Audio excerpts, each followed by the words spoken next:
Hello, coaches. Welcome to the Coach C Basketball Analytics Podcast. In previous episodes, I discussed the coaching philosophy and the basketball philosophy behind a basketball analytics culture. In today's episode, I want to focus on the player.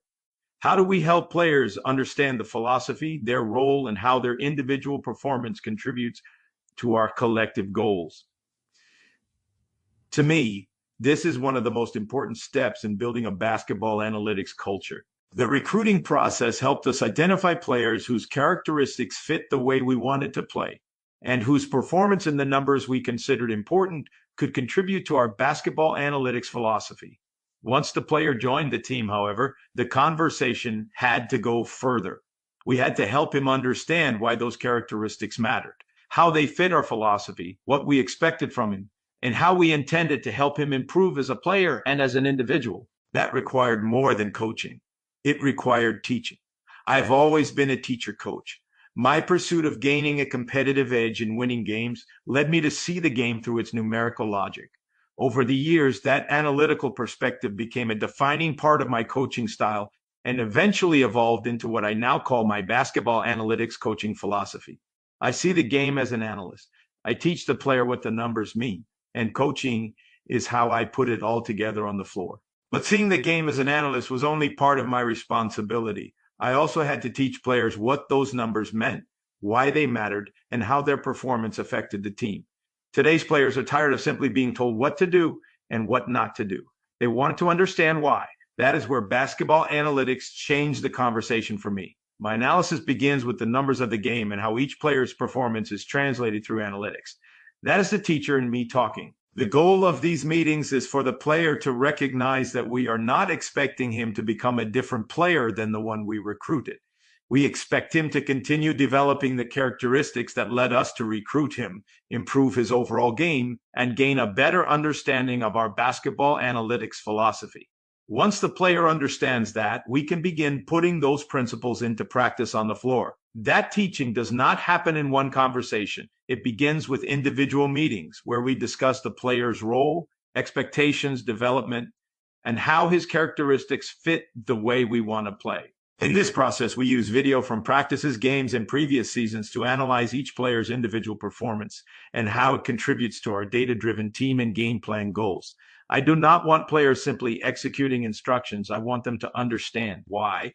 The foundation of our basketball philosophy is possession control. Players need to understand why every possession matters and how every decision can affect the numbers that tilt the game. Defensively, our objective is to reduce the opponent's possession time and points per possession to a level that makes them vulnerable and forces them to play outside of their comfort zone. Offensively, our objective is to increase our efficiency and points per possession. Every player needs to understand how his characteristics and decisions contribute to achieving those goals. Some players create additional possessions through rebounding, steals, and forcing turnovers. Some disrupt the opponent's offensive rhythm, balance, and point production by applying relentless pressure. Others make good decisions in transition, share the ball, and finish in their areas of strength. Although players contribute in different ways, the objective of the teaching process is much bigger than assigning roles. It is to help every player understand the value he brings to the team, while continually expanding his ability to contribute in multiple ways. When those data-driven contributions come together, they complete the puzzle. That is how the individual becomes part of the collective. My responsibility as a coach is to bring those characteristics together on the floor and facilitate their performance. That is how we build our relentless pressure defense. That is how we create our positionless transition offense.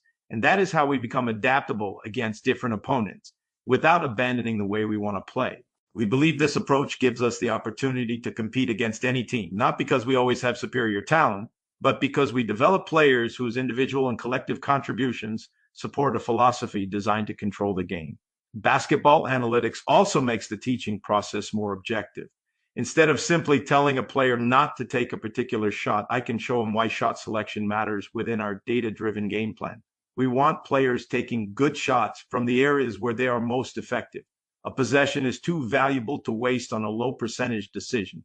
And when we do not convert, our immediate objective is to regain possession through offensive rebounding, defensive pressure, or by forcing a turnover. Through video, game analysis, and individual performance data, we show each player how his individual performance contributes to the team's collective performance.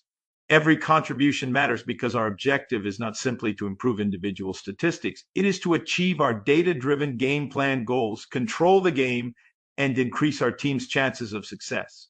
Shot selection is one example. Instead of simply telling a player not to take a particular shot, I can show him why that decision affects his performance, the team's efficiency, our possession goals, and ultimately our ability to control the game. At the same time, performance cannot be measured only by points scored. A rebound matters. So does an assist, so does a steal, so does a defensive stop. Every one of those plays can influence the numbers that tilt the game. A three-point basket has value, but so does the rebound that creates another possession, the assist that leads to a better shot, or the defensive play that prevents the opponent from scoring. This is also how I want players to view their roles, not as limitations, but as starting points for continued development. My objective is to develop players into specialists in the sport, players who master the fundamental skills of basketball and can assume different roles on the floor. We want every player to continually expand the ways he can contribute while continuing to develop the characteristics that led us to recruit him. In my view, a player should not become predictable because of his position or primary role. A post player, for example, may rebound the ball and push it on the fast break. He may also initiate our positionless transition offense from the perimeter.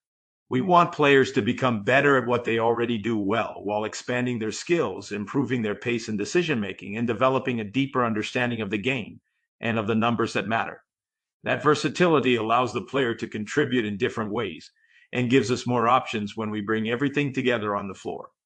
The purpose is to facilitate his performance, expand the ways he can contribute, and give our team more ways to succeed. As his understanding improves, he begins to see how his pace, decisions, effort, and execution affect both his own development and the team's performance.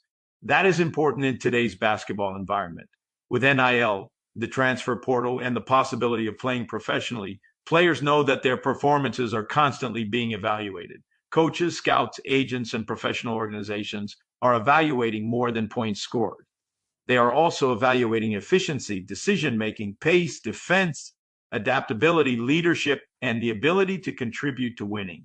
The same characteristics that help our team compete can also help the player continue developing and become more attractive to those evaluating him. That is why the player's goals and the team's goals should not compete against one another. They should work together. As the player improves, he contributes more to the team. And as our philosophy helps him understand his performance, expand the ways he can contribute, and continue developing, he becomes a more valuable player for our team and for the opportunities that may follow. This process also requires clear expectations and commitment. We expect coachability, commitment, preparation, accountability, and a willingness to share the ball and playing time. Our basketball analytics philosophy is built around a deep rotation. We cannot achieve our data-driven game plan goals with only 7 players. Every player knows he is being recruited to play and contribute as part of that rotation. We do not promise a specific number of minutes or permanent role. The game plan, the opponent, the player's preparation, and his performance will determine how much he plays.